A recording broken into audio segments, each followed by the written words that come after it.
is San Onofre. And blue, and the year before that, San Onofre was #1 in the country for safety complaints to the NRC.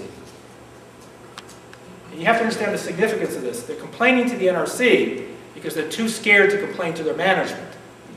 Because, look at the next chart. This is worker complaints of retaliation or harassment for raising safety concerns. They're #1. NRC 2 years ago had to issue a chilling effects letter to Edison, saying that they had created an atmosphere of intimidation at the plant so that workers were too scared to bring forward safety complaints. And by the way, the last few weeks, Edison has announced it's going to eliminate the jobs of 1/3 of its workforce. So if they're having trouble operating safely with the current workforce, imagine how well they'll do with something like 700 fewer, 700 fewer workers. And also figure out who's going to get fired first. The person who raised the safety complaints is the person you want to keep, or the person who kept his or her mouth shut when they saw safety complaints. So let me end with a couple of other little factoids about San Onofre that make me nervous about it generally. I mentioned the backup systems and what happened to Fukushima. You need off-site power to run the pumps to keep the coolant moving to prevent melting of the fuel. And so you need off-site power lines. And if you lose those, you need backup diesel generators. Most of us who live in the San Lorenzo Valley, we lose power several times during the winter. We have a little backup generator to provide power. If we didn't, it wouldn't matter that much. We could get through a few days. But if you don't have power for a few days in a nuclear reactor, not only are you in trouble, but 8.5 million people near you might be in trouble. Oh my God. So they have backup diesel generators. Great. But for 4 years, the operators of San Onofre had not properly connected the batteries to the backup diesel generators. They didn't catch it for 4 years. Eventually that got caught, and then a year or two later they were trying to start up one of their backup diesels and it wouldn't start. It's okay, you have a second one. But that one was down for repairs, so they didn't have one. They had to scramble the reactor.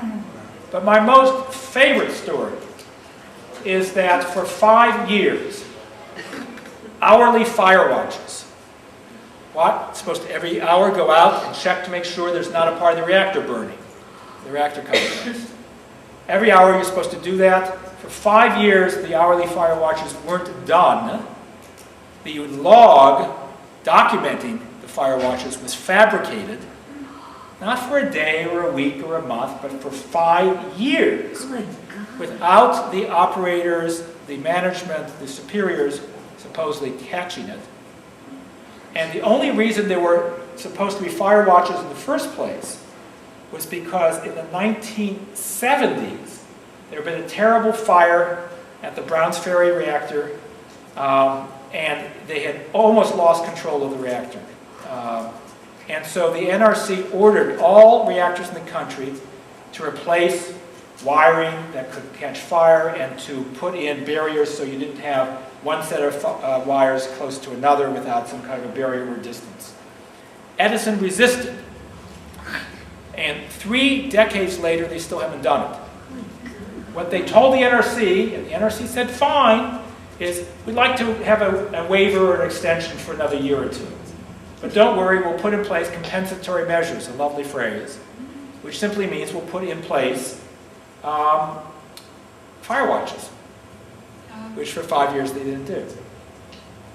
A fire can knock out your controls so you can't cool the fuel.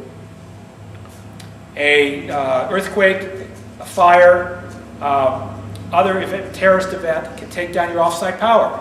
If your backup diesels don't work, you have what we saw at Fukushima.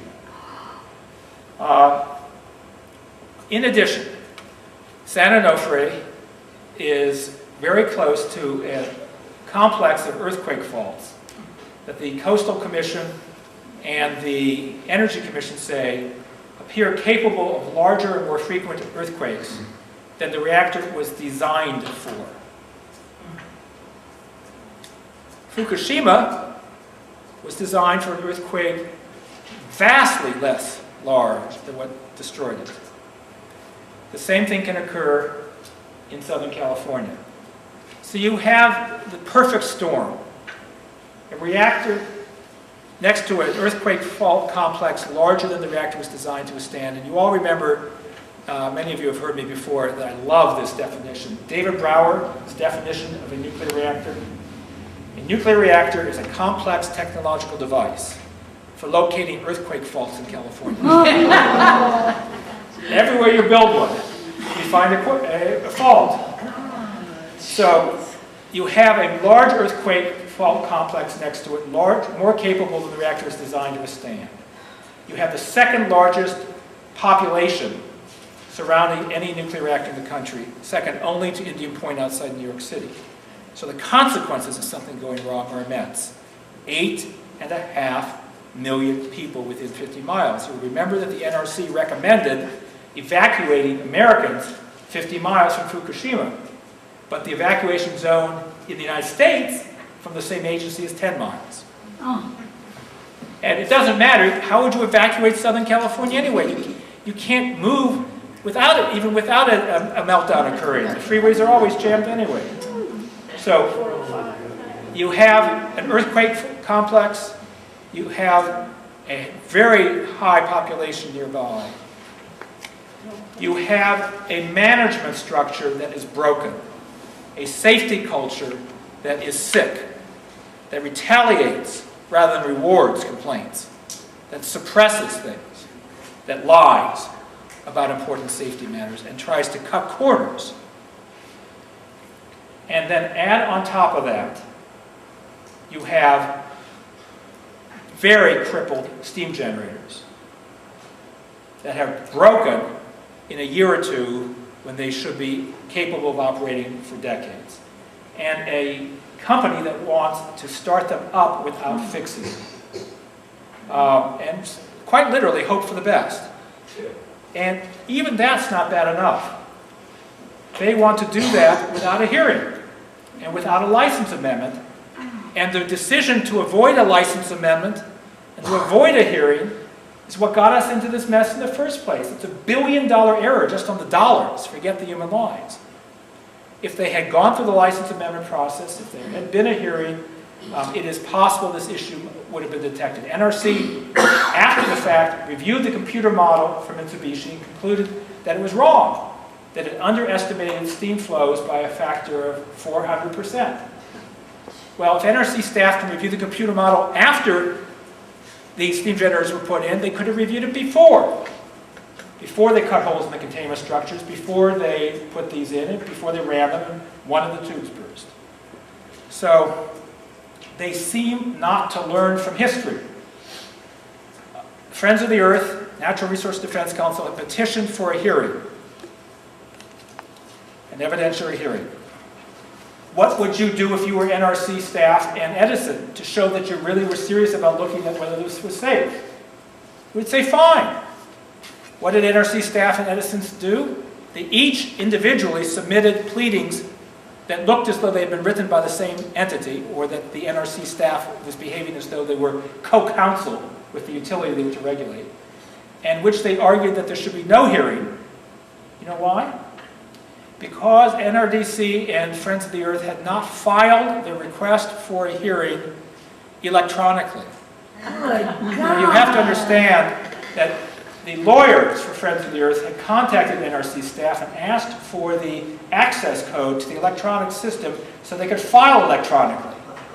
NRC staff refused to give them the code, and then argues that they should not be permitted the hearing because they hadn't used the code that NRC staff wouldn't give them. I mean, Kafka, there are job openings at NRC, but I think they've been already filled with some of Kafka's siblings. So you laugh at it, but it's very serious, because if they get the permission to restart, and there's nothing right now to stop it, Region 4 of NRC will take a few weeks to a few months to pretend to review this. They'll send 2 or 3 sets of questions, and then they will grant the request.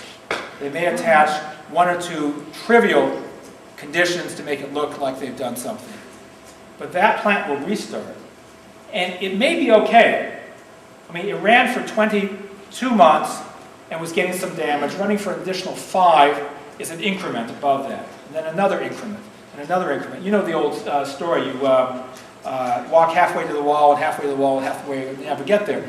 They only look at the tiny increments of additional use. Not looking at, hey, can we run this thing long term, with tubes that are wearing down so quickly? And there's already damaged goods. So the question is, what can be done to change that so there is a process that is honest?